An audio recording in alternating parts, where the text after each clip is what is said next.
Hello everybody, Steve here, and today I have a Master Lock 176 4-digit combo lock, but not this one. I have this one.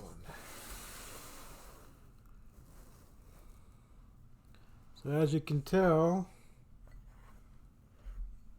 I have disassembled this Master Lock 176 totally. So first of all, this is a 176. This is a M176, and so you have the shell, which is different. But as far as the guts go, they're exactly the same thing, just different colors. So anyway, so I had this one that I decided that I wanted to take apart, and so the best way to take them apart, this is basically just a shell, and the whole core comes out by just taking this little pin out, and then the shackle comes out and the whole core just slides right out of here. And so this one, I like the looks of this brass one, so I wanted to leave that one alone, and so I took this one apart. And the only difference is, of course, the way it looks, a little different type of shackle, little dust cover, rubber dust cover over it. Pretty much that's about it. Everything else is the same. This has a key. This is also, you can redo the combo on this one as well as this one. So this one, my wife called me one day and says, "Hey, there's a padlock that's sitting in the bottom desk of this, or bottom drawer of this desk here, that's unclaimed. There's no name on it. Do you want it?" And I said, "Sure." She brought it home in this one, and of course, all it took was a simple little decoder knife, and I had that open in a matter of seconds. So what I wanted to do today was to put this thing back together and explain and show kind of the thing what exactly happens when I stick this knife in here to pop the shackle, or decoding the wheels, and or kind of go through it a little bit more. So the first thing is when you stick your knife in here to decode these numbers, this one is a little bit harder. To get to just right. So I usually stick it on this side of the number and put it in here and just slip it right in there, and I can usually fill it and then move the numbers until I find the right one. So you can see how this code is set to 000, so very easy. But you can see how that angle is on 1, and as soon as I get to 0, it moves. So that means that is the number, and I can go through each one of them. So what is happening is here's the code wheel. Let me zoom in a little bit. Let's zoom in further. Let's see. So here's the little number wheel, and you see how it has teeth right here, and this other piece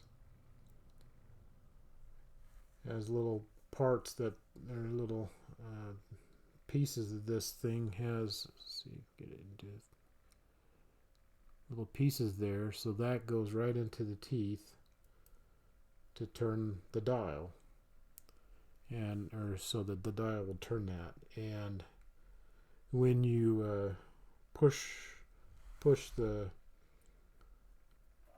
this key into the side to reset the code. When you push it into the side of the lock here to reset the code, it actually pushes this out, and so then that disengages from the teeth, and then you reset your code to where you want it and then push it back in.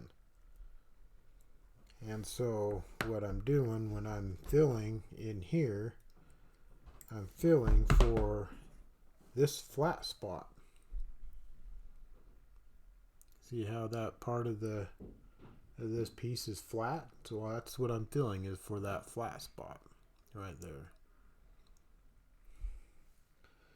So let's start putting this together so you can see exactly what I'm talking about.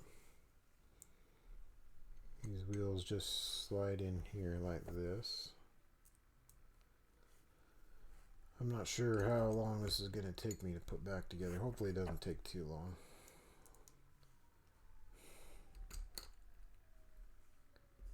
And then the last one doesn't have that protrusion there. That goes in this side over here.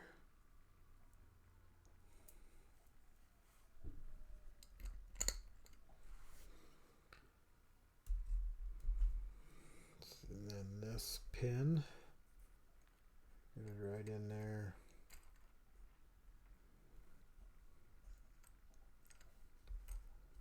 And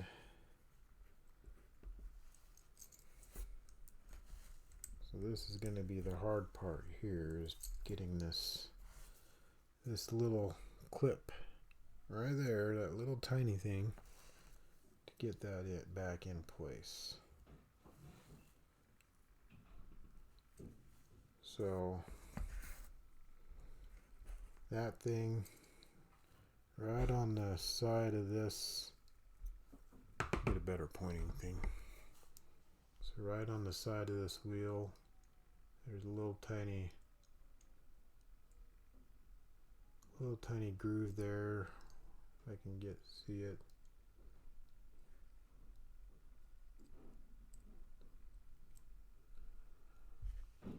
Yeah, right in here there's a little tiny groove that this clip goes back into. So I'm going to pause it really quick and get that back in place.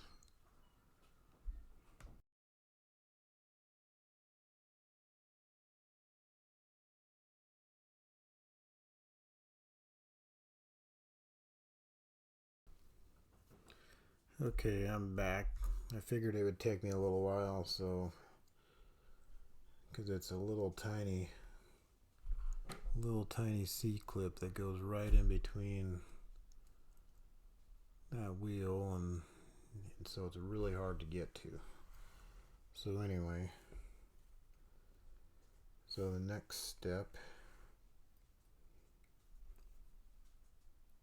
is to try and get this spring back in.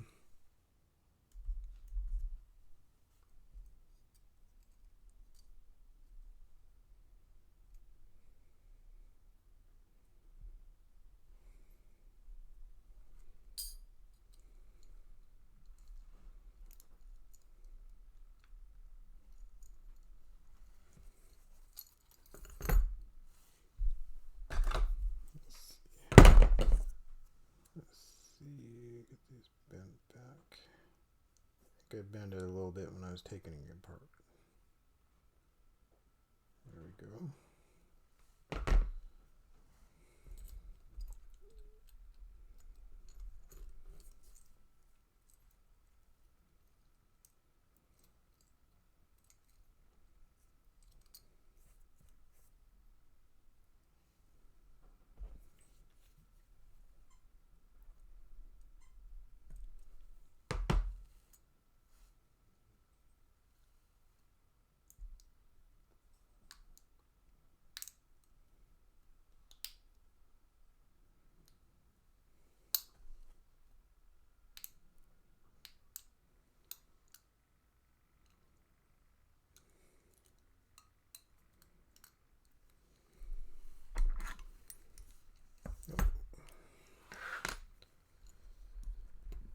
Okay, so this spring here,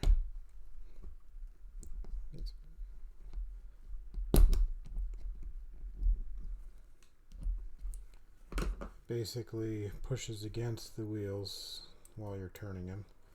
And as you can tell, you can see here where these pieces has that flat spot, so that's what we're feeling for when we're putting this decoder in there. We're feeling for that little flat spot right there.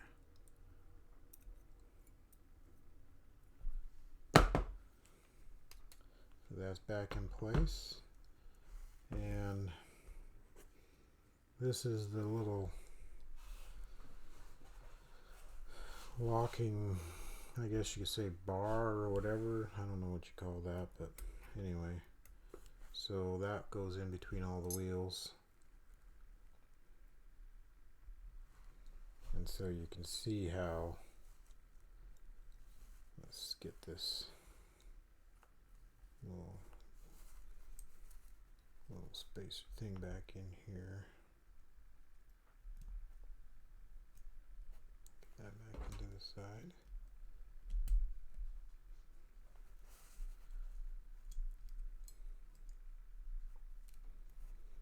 So you can see how that, there's a little spring that goes right in there too. So you can see how when you're turning the wheels,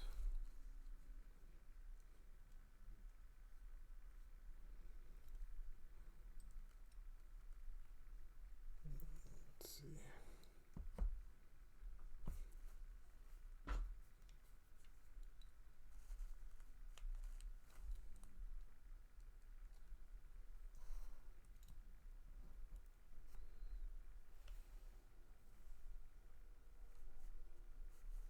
Let's see, we're getting it.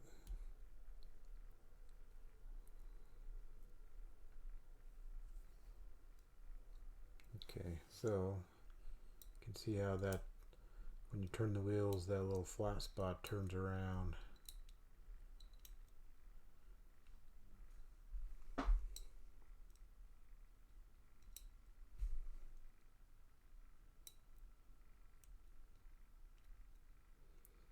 And when you get them all set,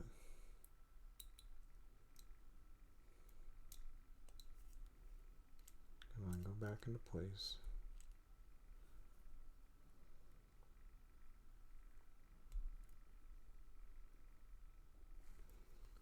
Spring's not in here, so it doesn't want to behave. There we go.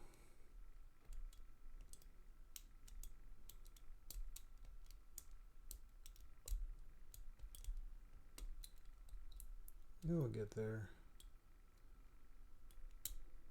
Okay, so once you get all those flat spots, then this bar will go in, go down, and that is held into place with this spring.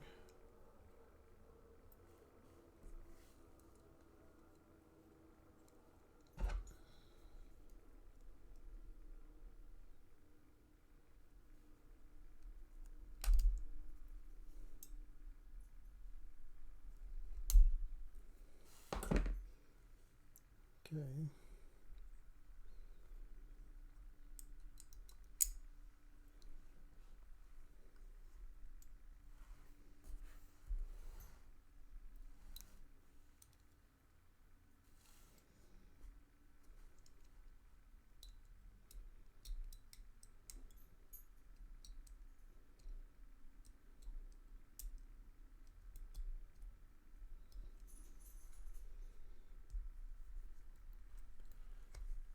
So once all those little flat spots are in there, then it allows this to go to push down in there.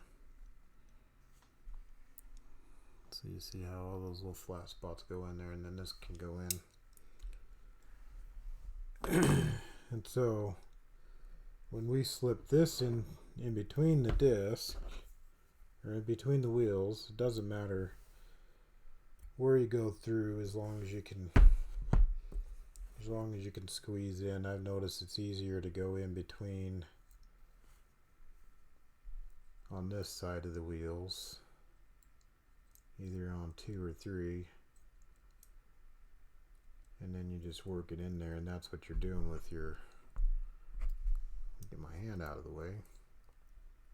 So I'm sliding this in between the wheel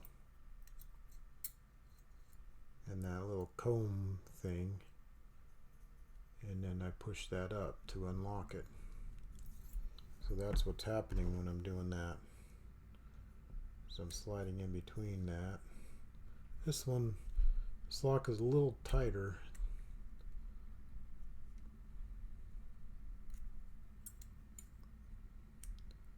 Takes a little bit to get it in through here. But yeah, see? And then I can push the shackle, push it down. Yeah. So that's what's happening when I do that, is I'm pushing this part up. And so that allows the little locking paws to push. So this spring needs to stay there. Needs to stay, quit rolling away. And then this piece goes on.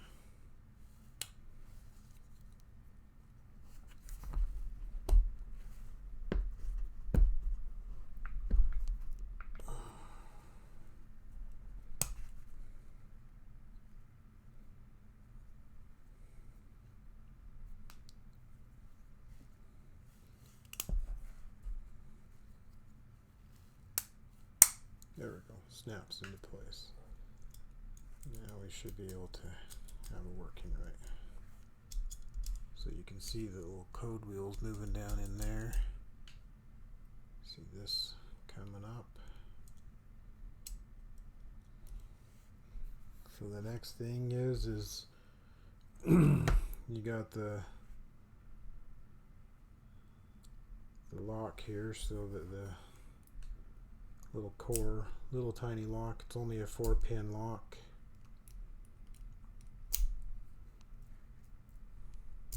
So that goes in, and can't take this apart. You have a crimped core there, so there's no way to pull that out. The only thing you can do is turn this around and expose the key pins and pull them out.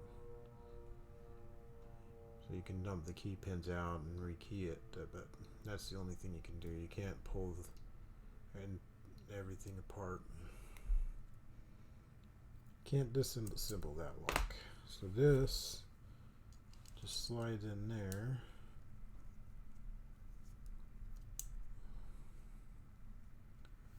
And so when you turn the key, put the key in and turn it, that pushes that up.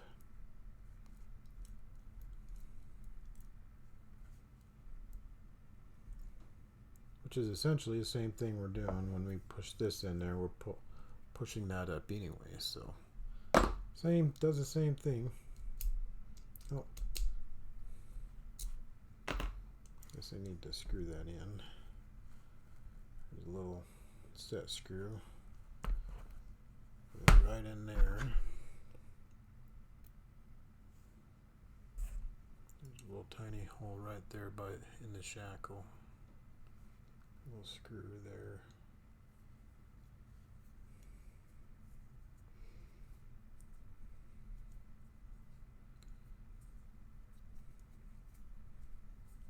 So theoretically,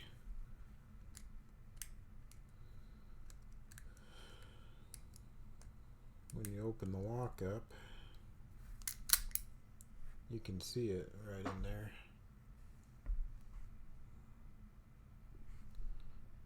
Guess it's kind of hard to see inside. Anyway, yeah, so that just screws in.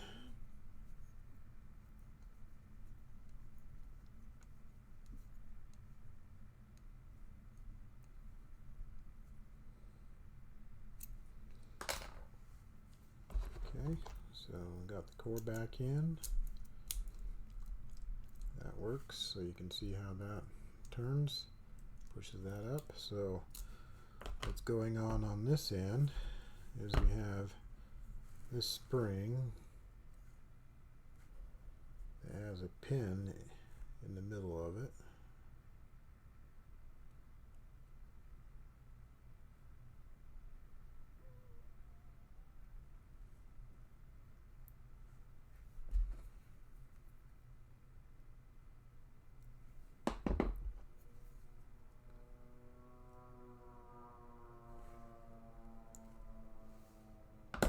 The pin is just in the middle of the spring, and it goes in these two little locking paws, I guess you could say, or nut and lugs or whatever. So you can see them here inside there. You can see that. And then they go into the either side of this shackle. So you can see when it's locked, you have the little comb there that's in the middle. And then if you do get it to the right code or turn the key, then it pushes that out so that these can slide together and pop then the shackle come out.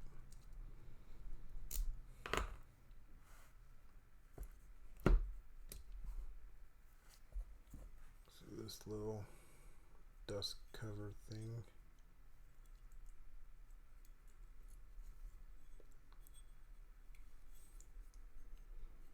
goes in there.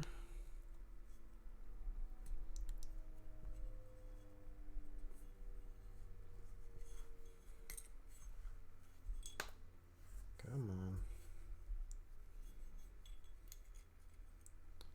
It doesn't usually take very long to put this back together. Only when the camera comes on, then it takes a while. Or maybe that's because you're paying attention to time, right?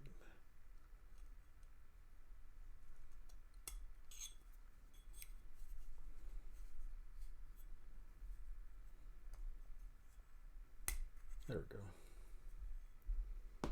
That little sliding cover goes on there. Hopefully we can get this in without those pins popping up. There we go. So now we got that core back in, and you can see inside there. So now the shackle has a spring on there. That goes in this side.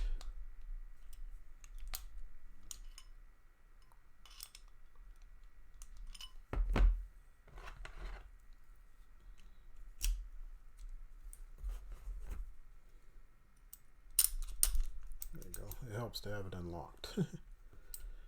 So originally this lock would have that little pin there that you have to push out, but it doesn't go all the way through. So the only way to get that out is I took and actually just drilled it out, and then I tapped it and made my own pin.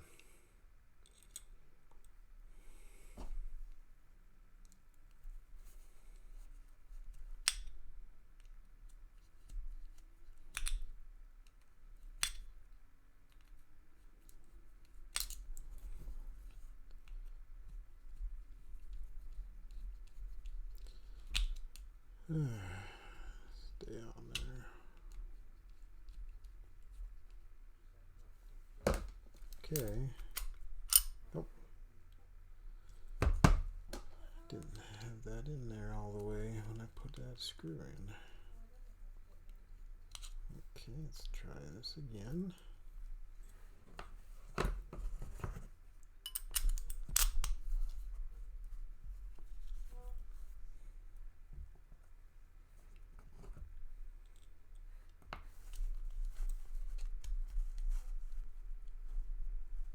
Okay.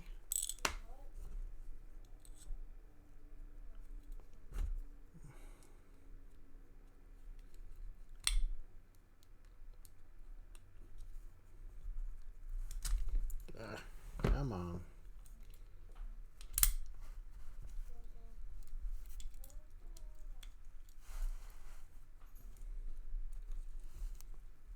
There we go.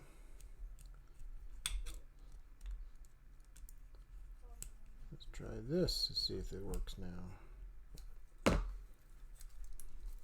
so turn the key.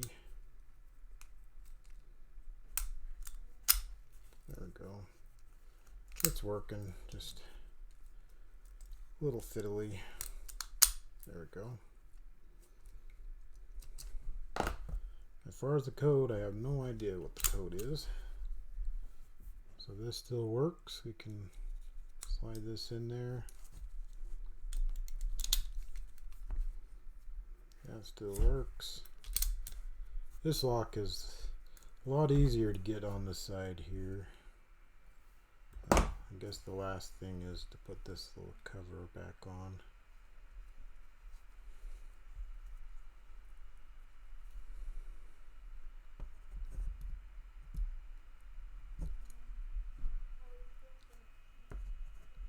Okay, there we go.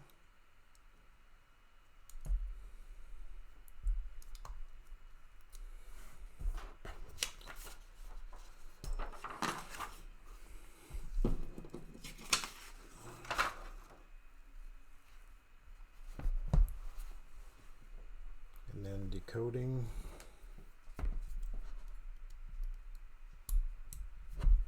Yeah, this lock is so simple to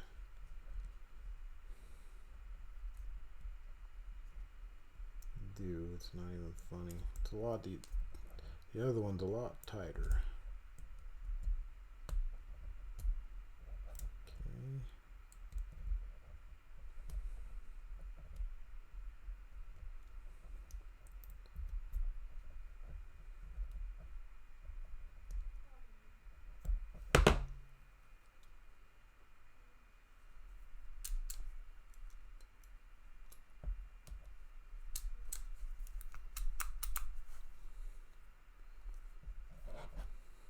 The right spot.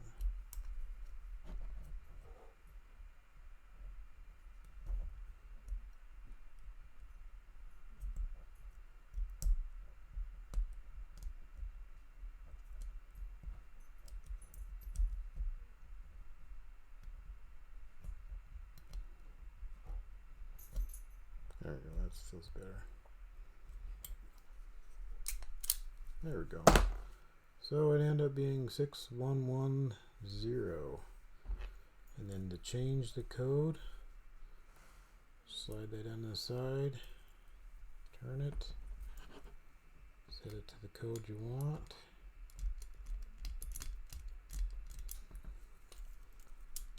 Take that out. Now locks up. Go back to 000 that we set it on. And there we go.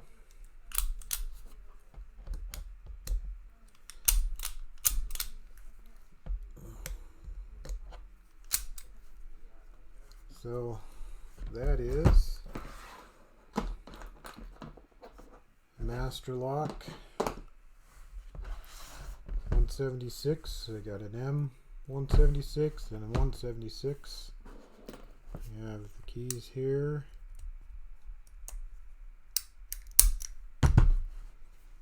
Key for this one. There's our change key. So